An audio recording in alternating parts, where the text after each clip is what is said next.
Hi everyone, welcome to episode 3 of Festival Focus here at Spotting Life. I'm Ben Linfoot, joined by Dave Massey, live from Lingfield, Martin Dixon and Matt Brocklebank, to discuss all things Cheltenham Festival once again. And the race in focus this week is the BetMGM Queen Mother Champion Chase. So, the big question: how solid is John Bon? And I want everyone on the panel to discuss this, because I think it is the key question. He's obviously odds-on favourite. He's the form horse in the division. But how solid is John Bon, Martin? I think he's very solid, to be honest, Ben. I mean, one thing that sets him apart from most top-class horses through his career is the consistency that he's shown. I think if you're going to knock him in any way, it's more sort of how good is he, what's his level of ability, and are there some horses that if they produce their very best form would be able to put it up to him. But he is consistently showing top class form, isn't he? And his record speaks for itself in terms of only being beaten a couple of times through his career over fences. He's won multiple grade ones. He's beaten most of the key players for this year's champion chase. It wasn't his fault last year that he didn't get an opportunity to run at the Cheltenham Festival.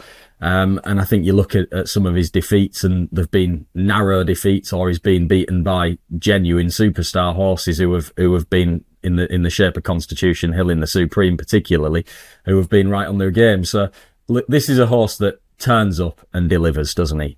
He's not ground dependent. He stays the trip really well. He's obviously got top class 2.5 mile form as well. As I say, he's not dependent on a particular set of circumstances with going. He's tactically versatile as well. He's happy jumping off and making his own running, or taking a lead in behind them.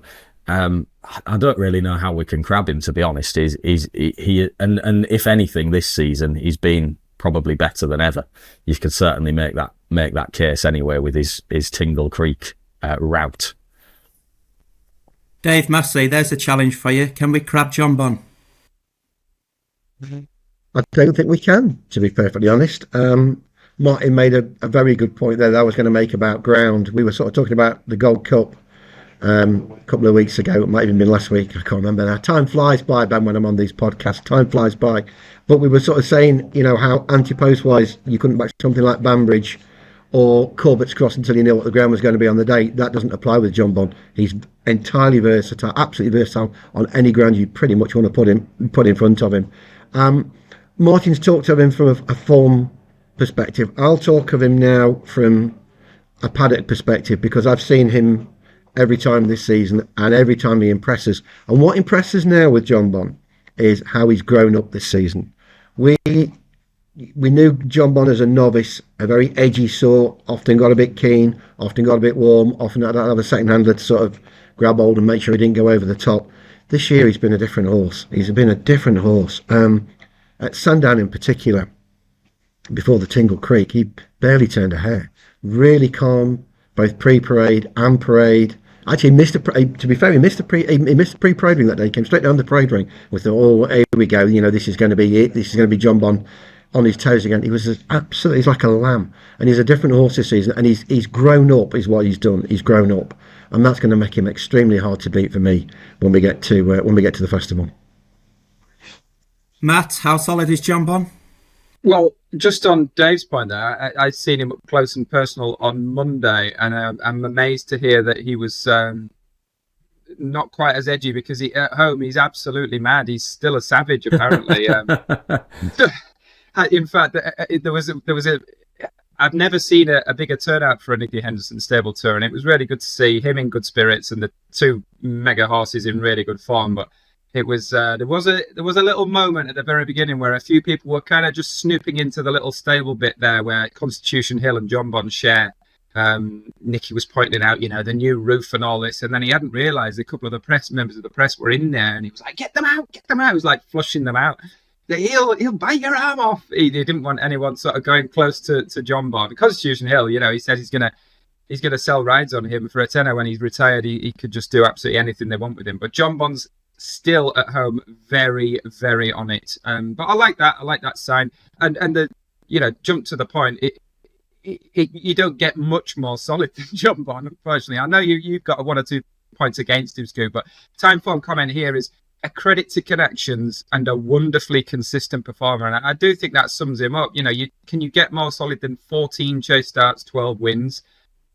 He was obviously in those early days known as Douvan's little brother, wasn't he? And everyone was really keen to knock him. But Douvan won 8 Grade 1s and 15 races under rules. John Bond now has 9 Grade 1s, 17 races under rules, a time form rating of 177. You look at the opposition in this year's Queen of the Champion Chase, and you'd have to say that a lot of them are less solid than John Bond. Yeah, I suspected this might be the case. So I've got a few things up my sleeve. First of all, I might be playing devil's advocate a little here, so just bear with me. But his Cheltenham record, he's been beaten at 1-4. He's been beaten at 2 Cheltenham festivals, and he didn't turn up for the last Cheltenham festival. So that's just on my mind a little when we're playing odds on here in the champion chase. And then his last 2 victories, probably the best 2 performances of his career, but again, they've come away from Cheltenham. So just when you're looking at the odds and you're looking at the potential opposition, we could chuck Le Francais in there. There's going to be something from Willie Mullins's. There's going to be more challenges from Ireland. Just the odds on. Come on, guys, be with me. I like it. We're getting big, aren't we? I'll offer one very quick counter. That one of his defeats, obviously we probably do need to talk about that Arkle where in the build-up he'd been a bit scratchy. He went to Warwick, didn't he, and ran in the Kingmaker. He'd been a bit scratchy there and was beaten fair and square, I think, in the Arkle and possibly didn't show his true form. So that's worth talking about. But the other one was obviously Constitution Hill. He's run a fair racing behind an absolute machine at the peak of his powers. And you look at horses that get beat in the Supreme, like Sprinter Sacre and Q Card and horses. It's certainly not the be all and the end all, is it? I think the Cheltenham argument is bogus, to be honest, and like he's won 2 Schlurs. Particularly the first year when he battered Edwardstone, who was going there as a really top class horse at the time with serious form in the book from the previous season. That was one of his better. I'd say that was probably one of his top 3 or 4 performances of his career, and it was at Cheltenham. So I don't buy that, but I do agree with you about the price. The question of how solid he is different to would you want to be backing him as a shade of odds on. And I think the point I touched on is a bigger one where this is actually quite, unlike a Galloping Deschamps and a Constitution Hill who we've discussed in the last couple of weeks, where you can categorically say this is the best horse in the race. If he turns up, shows his form, he'll win. I couldn't be as adamant about that with John Bond because you've still got an Ergamin in there. Yes, he's 11 years old. John Bond's beaten him this season. But if he came up very testing ground on some of his best performances, going back through his career, I'd say still probably have him sat above where John Bond is at his best. El Fabiolo, if he was to bounce back, they're all significant ifs, which is why I agree John Bond's the right favourite. But there are horses in there that can genuinely put it up to him if they happen to be got back to their best, which has happened at previous Cheltenham festivals, of course, with and champion chases. Sprinter Sacre is the main one that springs to mind when he won it as a 10-year-old. I must admit, Martin, it felt a bogus argument when I was coming out with it, and it's not the first time someone has said that to me. I think I was scarred a little bit by John Bond. I think I was scarred by John Bond when I had a big bet on him for the Arkle, and Daryl Jacob was in the parade ring with me watching it at the Cheltenham Festival, and he's got his arm around me. I blame Daryl. Cheering on El Fabiolo, and I'm there on TV punching the air knowing that I've absolutely done my money on John Bond, so I think I'm scarred a little bit by that. Let's just talk about the best of Willie Mullins, Dave. Martin's touched on several of Willie Mullins' team there, but who do you think is potentially the most potent force in this race from Close Sutton? That's a hard question, isn't it? I suppose on his day it'd be Gaelic Warrior, because El Fabiolo for me is just. I made the case before the festival last year. There's always a mistake in him, particularly in his races when he doesn't get in a rhythm, and I think I'd rather have Gaelic Warrior on his day. Although again, it's an on his day thing, isn't it? I think the key with Gaelic Warrior is don't give him space to jump into. If you give him space to jump into, that's when his jumping seems to sort of go to pot. If you give him a lead, and a good lead, he seems happy enough. But to me, I'm not sure either of them is particularly up to it. I think there are probably bigger dangers in the race than the Close Sutton pair for me, but that's just my opinion. And who would they be, Dave? Well, I think we ought to touch on Solness now, who has come out of left field a little bit, but has now won 2 Grade Ones, and he deserves respect. I mean, we know what he's going to do on the day, and that's going to ensure. I mean, that you can arguably say what he's going to do on the day will play to John Bond, because I mean, John Bond will be just as happy coming off a strong pace as one or two others will. But we have to sort of touch on the fact that he is now an improving horse that's won 2 Grade Ones, and it was no fluke last time out. He was. Again, we had Vicky in the paddock. This is the best horse in the paddock, she said. He was fit, he was well, he looked fantastic. He's a horse that's just going forward all the time. So I think we have in any conversation that we have about looking for a potential challenger to John Bond, I think Solness has to figure very highly. To you, Matt, in a minute for Il Francais, but Martin, just touching on that, Solness, is he probably the second best form horse in the race from this season? I'd say I would say he is from this season. Yeah. Personally, I kind of look at it through. I think he's very much suited by Leopardstown. He's been very much suited by the track, the way the ground has been in those races, and being able to dominate. Yes, he's gone off at a good strong pace, and his time figures are big and everything like that. But I think there's more likelihood that he'll get actually to some extent taken on a little bit more than he has done in those two races, and I'm not sure that he'll reproduce those performances at Cheltenham myself.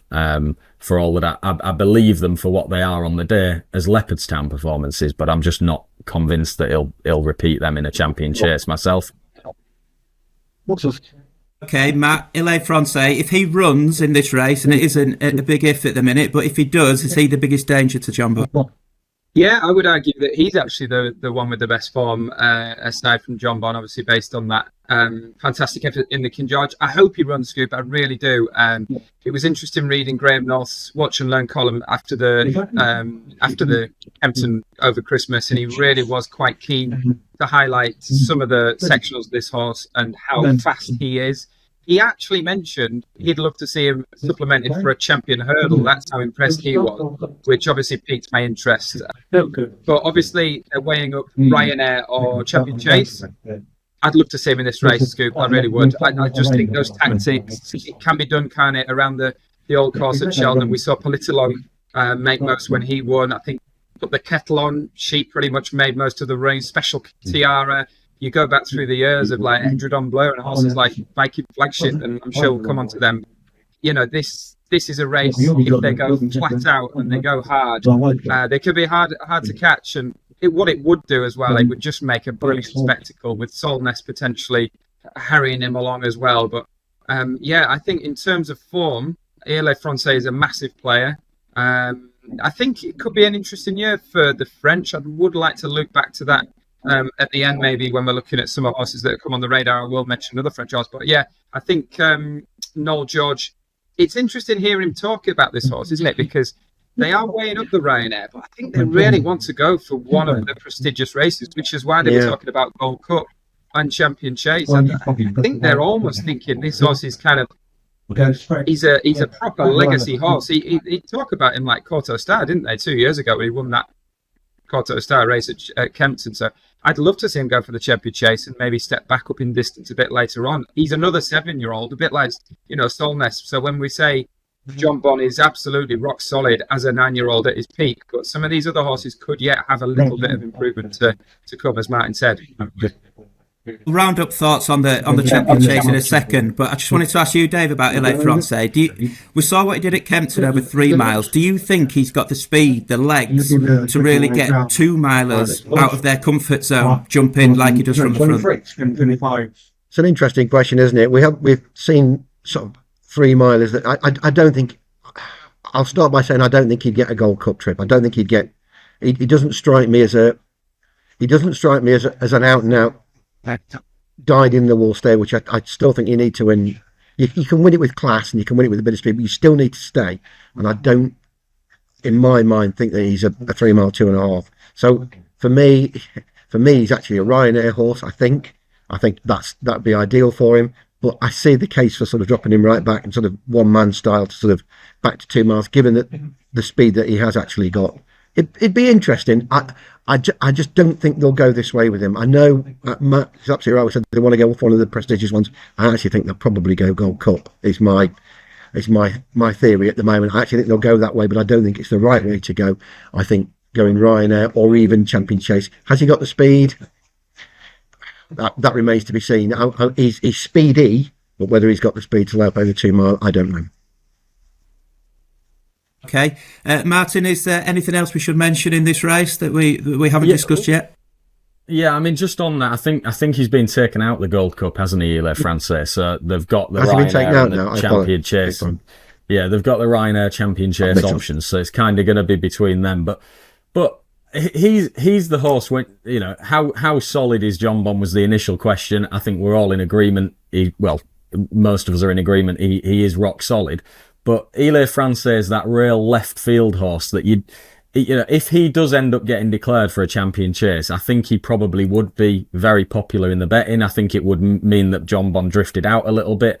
And we don't know where Gaelic Warrior is going to go. If it came up testing ground, there'd be supporters for Energumen as well, for all that John Bon's, as I said at the start, versatile with regards ground. So I think the way that the race shapes up at declarations could potentially mean that there is a little bit of opposition in the market to John Bon, which when we sit here today, it means I'd just be very reluctant for all that. I think he's going to have a great chance whatever turns up and whatever the ground is in a Champion Chase. I don't think now is the time that you can be saying it's the time to back him. There might be a time where it comes the week and others are declared and the ground changes and others attract support and he pushes out to 6-4, 13-8. I could see that happening, and that might be the time that you'd want to be stepping in with John Bon. But right now, you don't want to be backing him, I'd say, because I think there is a chance that he ends up a bigger price at some point on the day or the days leading up than he is at the moment. No, I think we are all in agreement. Despite me trying to play devil's advocate, that John Bon is extremely solid in the Queen Mother Championship. Can I just say, Scoop? It is very hard not to picture Marine Nationale and not think about Michael O'Sullivan, obviously, and it'd still be a very poignant thing to see this horse win, wouldn't it? Obviously, in light of their special moment in the Sky Bet Supreme a couple of years ago. But looking at the horse, obviously in isolation, on all known evidence so far this year, he's not quite delivered on that precocity that we saw as a novice hurdler, has he? He was obviously a dual Grade 1 winner. I think a lot of people seem to be hanging their hats on Barry Connell, having him kind of spot on and train to the minute for the Cheltenham Festival again this way this season. But I suppose if you're that way inclined, then he's not the only one, is he? That applies to. I actually quite liked I've liked his last couple of runs, and I do think he's a player in the race. But I don't like his price much. I mean, I sort of put the betting up this morning to see what price he was, and he's around 8-1. It just looks a little bit tight to me. He's been popular, yeah, and he might end up a slightly bigger price, but. I feel like as we sit here today, this, for me anyway, isn't a race to get involved in. I could see myself, like I said before, back in John Bon, but I think he might end up at some point in time being a slightly bigger price than he is at the moment. Okay, that is the Champion Chase done and dusted. Very quickly, chaps, let's have your favourite Champion Chase memories, because it's a great race, isn't it? It's a great spectacle, 2 mile steeplechasers at the Cheltenham Festival. Martin, what's your favourite Champion Chase looking back?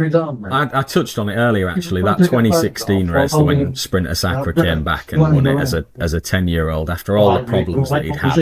I thought that was really special because he was one of the best I've seen without doubt at his peak. Now, he wasn't at his best even in winning it that year. Like, his best performances were years gone by, probably a 2013 renewal, but it was 3 years after he'd won it for the first time. Most people had written him off anyway, and I just thought that was fantastic for them to get him back winning a Champion Chase again as a 10-year-old after people were thinking at some point in time he might be retired and we wouldn't see him again, and he came back and he won a big one. Dave Massey? I think in terms of horses that won the race, I'd have Masterminded's first victory, 2008, when he beat Voipro Steadays. He was at his absolute peak, I think, that day. That and Ascot at Clarence House the season after were two stunning 2 mile performances, the like of which was as good as anything that I've ever seen. But if we're talking about a memory, Ben, because you've said this is about memories, let's have a memory. It is about memories, Dave.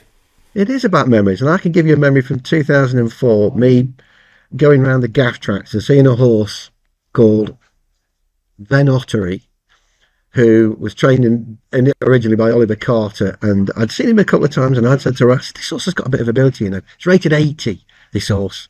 And then over the winter, it went to, Martin's laughing his head off now, it went to Paul Nicholls over the winter, and it won 4 out of 5 starts, including, let me add, three starts. It had 3 starts the week before the Cheltenham Festival. 3.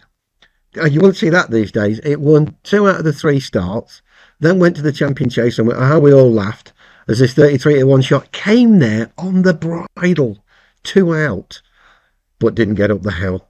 Such a shame. No. It could have been an absolute fairy tale, and really was. It never got up the hill, but he came there. You go and watch the 2004 Zertiops year, and this horse just, for a 33 to 1 shot, he was rated 80 and going nowhere. And then suddenly he's swinging 2 out on the brother of a Champion Chase. It's wonderful. Wonderful memory. Yeah, I knew there was a sad ending coming to that story, Dave, but I enjoyed it all the same. It was a good era. All mine have got sad endings. There's no happy endings to any of my tales. You know that. It was a good era, that, wasn't it? Azertiop, Flagship Uberales, Moscow Flyer. Really the following year was one of my favourite Champion Chases when he beat Well Chief and Azertiop himself. That was a cracking renewal. Matt? Yeah, this is the one race I kind of always remember my dad going absolutely nuts over and sort of jumping around the living room, and not just this race in general. Those horses that I mentioned, I remember seeing Edredon Bleu and Direct Route, that photo finish just time and time again on repeat. And I think we had like an old video that had kind of like Viking Flagship's 94 win on it as well, where Adrian Maguire, like the colours still come off his cap, don't they? I think, as he's jumping the last or the second last. And another really thrilling race. That was a brilliant finish. I was lucky enough to be there as well for Sprinter Sacra. As Martin said, that was, the roof came off that day. There was people were in pieces, Scoop. We'll say that. But for pure performance, I was going to refer to Mastermind as well. That 2008 performance was genuinely, I think he was the first 5-year-old to win it in about 50 years. With that jumping technique, it was like Ruby Walsh was kind of painted onto him. They just jumped as one, with Ruby barely moving a muscle, and he just drew away from good horses that day. That was memorable stuff. Mm-hmm. Yeah, great day. It's always a fantastic spectacle, the Champion Shapes. Hopefully it will be again this year. Right then, part 2 of the podcast is On the Radar and From the Pot, where we discuss a load of potential Cheltenham bets before actually coming up with some selections at the end of the show. So first of all, On the Radar, there's been plenty to go at, really. Some good action at the weekend. We've also had the handicap entries come out this week, so plenty to ponder for this section. Martin, have you got a couple on the radar?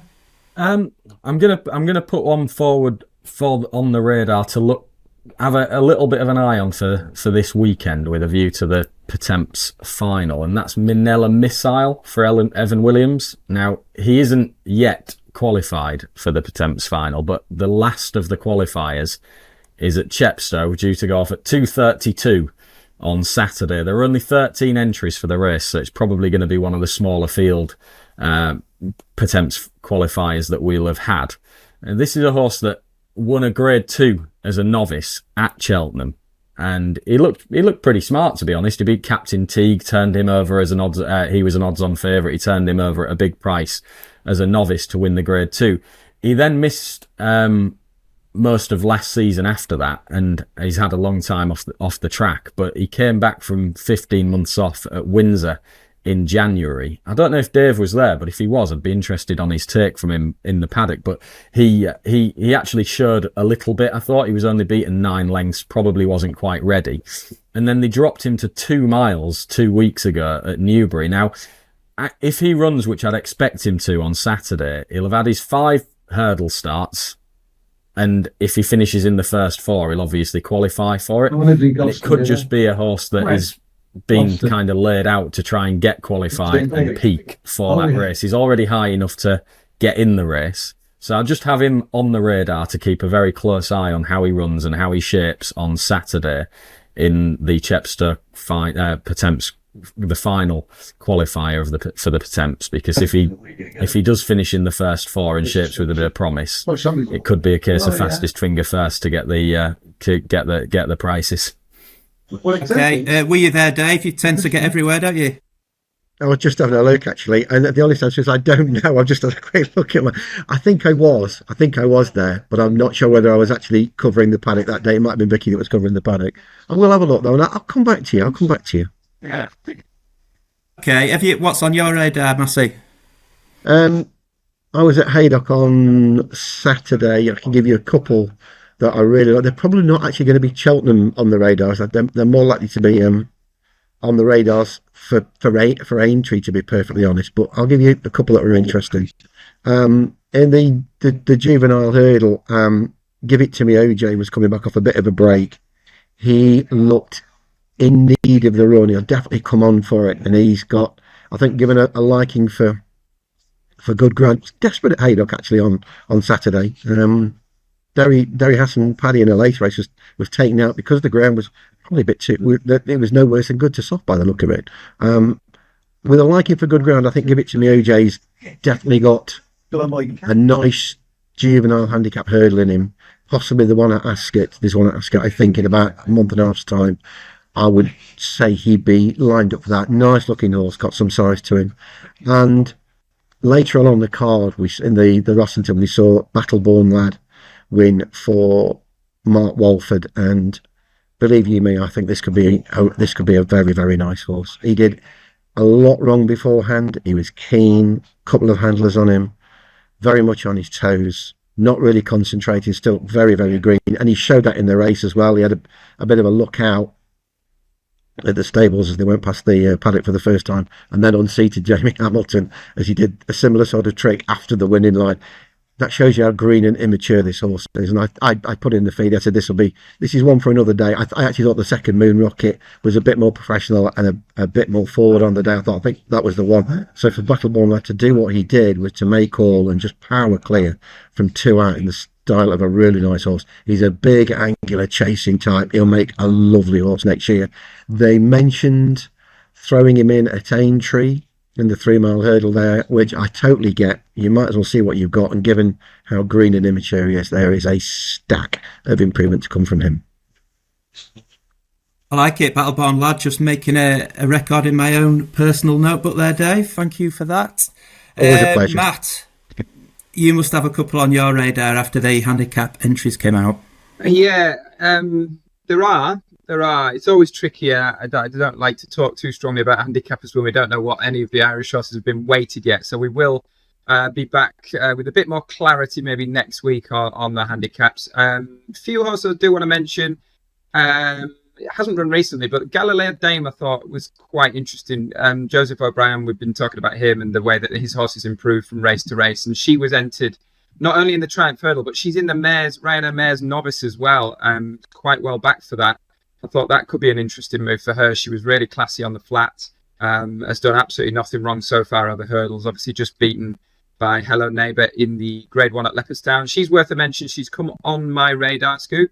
Hansard, he ran a good race. I felt a bit bad yesterday when we recorded the main podcast, and Dave Ord came to me and said, what do you make of Golden Ace and Burdett Road? And it was a bit of a partridge shrug. And I kind of thought, well, they're not going to challenge Constitution Hill. But the more I watched the race back, I couldn't help but notice how well Hansard travelled. Now, he's a horse that those with a long memory will know I put him up for the county hurdle last year when he was a non-runner on the day. He was a big price, 25-1. They pulled him out, and he subsequently went missing and didn't come back till this Christmas. Ran an eye-catching race at Kempton. Then went to Windsor in that race won by Secret Squirrel, where he was bumped about a little bit. He ran in the race that your Evan Williams horse was in. No, that was a different race. It was 2 miles. And then he's run, obviously, in the Kingwell Hurdle at Wincanton over the weekend, and he travelled really well. He shaped brilliantly. Now, they've nudged him up 2 pounds on the back of it, but if you actually weigh up how the weights will be different in a county hurdle if Burdett Road goes there, well, he'll be 8 pounds better off, having been beaten only 4 lengths by Burdett Road. So one's a fair bit shorter in the betting for the county than the other. I thought Gary Moore's horse was really interesting. Still a little bit of scope for him to improve. And then just very quickly, Scoop, I read recently that there was a French journalist talking about quite a lot of good horses going to Cheltenham this year, and look out for the French. So it did make me think, what's exactly going on? Which horses are they referring to? Obviously, Alain Francais was the standout, but you do a bit more digging. I think they've got Gold Tweet, who's running in the Stayers Hurdle. Now we've sorry to interject, Matt, but there's been a move for Gold. There's been a move for Gold Tweet as well for the Ultima. I don't know if you've seen that. Yeah, okay. Yeah. I haven't seen that entry. Thanks, Martin. I'll definitely have a look at him because it'll be interesting to see kind of what they all get rated. But I saw that there's 2 David Cotton horses I want to flag. One is Jet Blue, obviously in the Albert Bartlett, the race that we spoke about last week. He's not been seen since winning at Cheltenham earlier in the season, so he's dead interesting. But the big one is this ICO Madrick. He could be worth backing anti-post. This is the horse that went off really quite well back, 11-2, 5-1. He was racing from £11 out of the handicap at the December meeting. This is in the cross-country race, obviously now a handicap. And he unseated Ryder at the third, and they were absolutely gutted because I think they were kind of hoping that he'd go up the ratings a little bit. But they've since run him in a grade 3 at Auteuil, and I've been trying to sort of tap up the British handicappers to find out whether that'll be factored in and what his new mark's going to be over here, so he's not, £10 out of the weights. But obviously that's all embargoed until midweek, isn't it? Tuesday it's all finalised, and we'll find out what his mark's going to be. But he's definitely interesting. He was rubbish for David Pipe. He came over and had a few runs and barely finished a race, but David Cotton's got him back, and he's rejuvenated him over the banks. He had grade 1 form earlier in his career, and I just think if they're happy to run him from so far out of the weights, as we've seen before, haven't we, in those cross-country races, it can happen with these French horses that they're just kind of guessing a bit on the handicaps. And Cotton's won the race before when it was a non-handicap with Easy's Land, but ECO Madrick is 16-1 non-runner, no bet, and he's at least on the radar and potentially creeping into the next section as well, Scoop. Okay, we'll get to From the Pot in a second. I think we've still got about 12 points to play with. One on my radar, I'll tell you. Well, Hansard was on my radar, actually, Matt, as well. You caught my eye on Saturday. I thought he might go for the Imperial Cup at Sandown, but who knows? He might just go straight to the county. We still a bonus for that as well, isn't there, as well as the More Battle bonus? There's a bonus, this year, definitely. I remember a news story about that. One on my radar is Cala Conti for Gordon Elliott. Now, you just chatted about not knowing the Irish marks for the Cheltenham Festival yet, but I think Gordon Elliott's got a little bit of a steer because he entered her for the William Hill Handicap Hurdle at Newbury. I think just to see what ballpark should be in, and she got a rating of 145, so she will get in the Martin Pipe if they wanted. That is a 0 to 145. Also in the Coral Cup and the County Hurdle and the Mares Hurdle. She's entered for everything. But I think she's really interesting, especially in handicap. She's won her only ever handicap. She's been running in graded races really well in Ireland. And from that 145 mark, I'd love to see her in a Coral Cup. A race Gordon's got such a good record in. But he did say in his Racing Post stable tour he was leaning towards the Martin Pipe, I think. So she's not from the pot horse. She's an on-the-radar horse. I think we've got to be thinking about this mare in handicaps at Cheltenham, and it'll be interesting to see which way she goes. Right then, let's firm up some bets. Who wants to go first? Anyone? Well, I'm struggling a bit this week, I'll be honest. That's fine, Martin. You've had plenty of points from the pot, so it's someone else to step up. Is there anything you considered? Not really this week.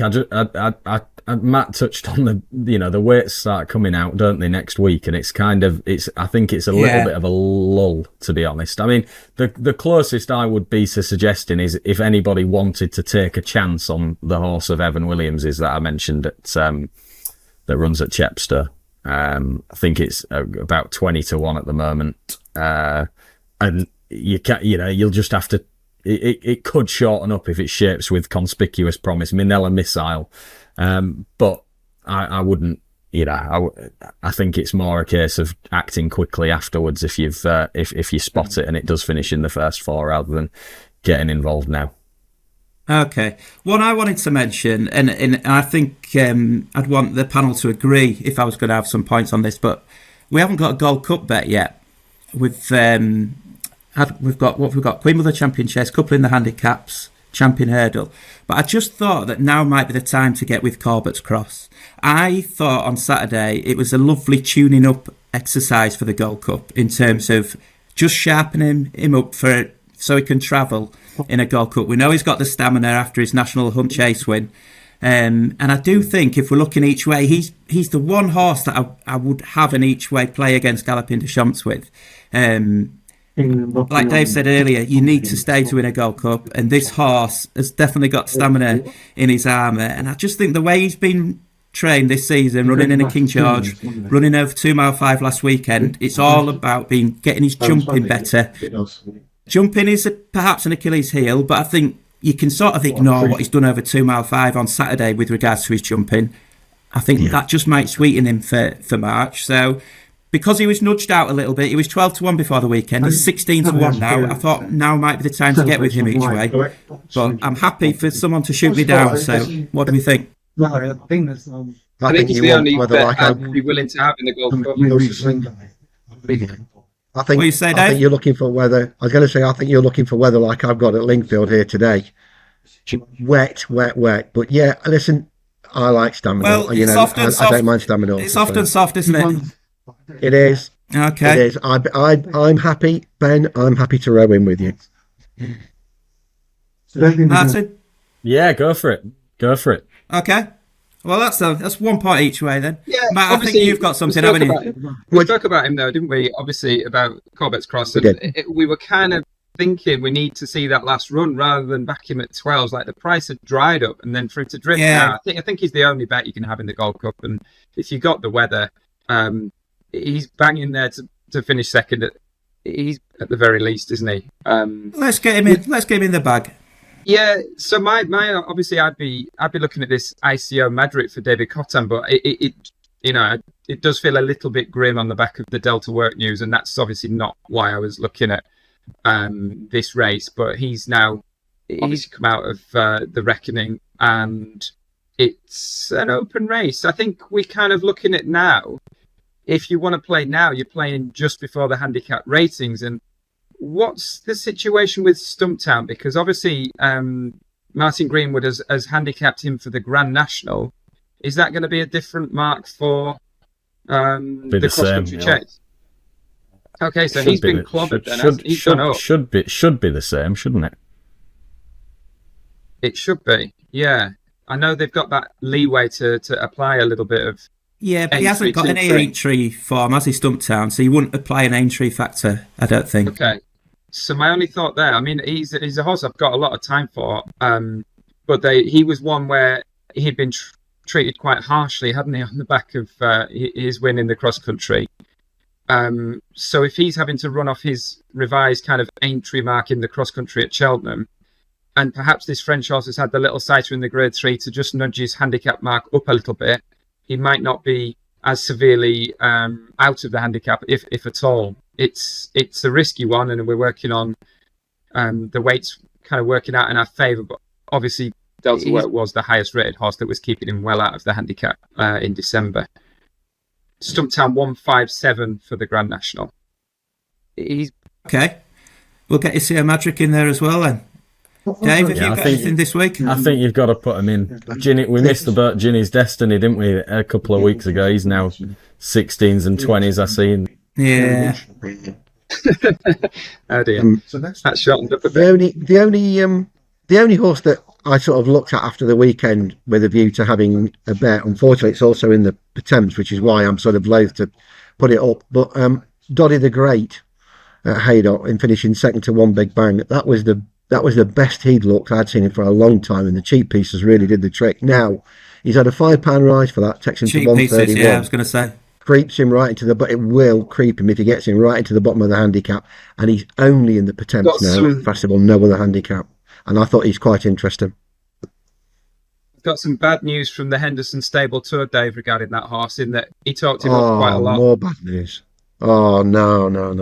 This is the problem. He was quite keen to talk up Shanna Bob and Doddy the Great and kept quite quiet about Jericho Rock, as you can imagine. This is the problem with Cheltenham Festival. And if you think you've seen one, from the likes of Henderson or a Nichols or a Mullins. If you think you've seen one or you've heard something about something, you're on the wrong one. You're on the wrong He didn't one. rule it out though, did he? Was there any news from No Ordinary Joe? Did he discuss him, Yeah, or was it not? He was still again. Mr. McManus might have the final say there, and they will weigh up still whether it was Coral Cup or Martin Pad. He wasn't, because I said third time lucky then in the boys race, and they've got options galore for both races. He can't be conclusive, sadly, but he's Okay, he was another from the pot horse, wasn't he, Martin? No Ordinary Joe. Did we have 2 points on him? Yeah. I think so last week. Oh yeah, it didn't put me off. It's just we don't know yet where he's running. Okay, so we'll add Corbett's Cross for the Gold Cup, 1 point each way, 16-1, and Isio Madrick at the same price for the cross country, and that takes us up to 4, 8, 12 points spent from the pot, and more to come in the last 2 episodes. Thank you, Martin. Thank you, David. Thank you, Matt. Thanks everyone for listening. We'll be back again same time next week, chatting all things Ryanair Chase and Stayers Hurdle.